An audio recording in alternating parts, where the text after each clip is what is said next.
आणि आता गणपतीची माहिती अशी की राजाराम खडे नावाचे इथे नेरळ माथेरान जी ट्रेन चालते त्या मोटरचे ड्रायव्हर इकडे होते आणि ते मोटर चालवताना म्हणजे माथेरानला मोटर चालवताना त्यांना असा म्हणजे आपल्याला कसं गणपती हा कुठल्याही आकारामध्ये दिसतो, कधी फुलामध्ये दिसतो तर कधी आपल्याला नारळामध्ये दिसतो, तर प्रत्येकाच्या भावनेप्रमाणे हे आपल्याला दिसतं.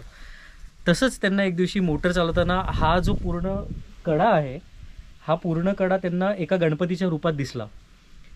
तर त्यांना असं वाटत होतं का कुठेतरी एक अंधश्रद्धेचाही भाग येतो आणि कुठे भाग येतो का आपल्याला असं वाटतं का कुठून तरी आतमधनं का हा नक्की बाप्पाच आहे का, इकडे काय असू शकतं का. तर असं त्यांच्या बरेच दिवस मनात चालत होतं.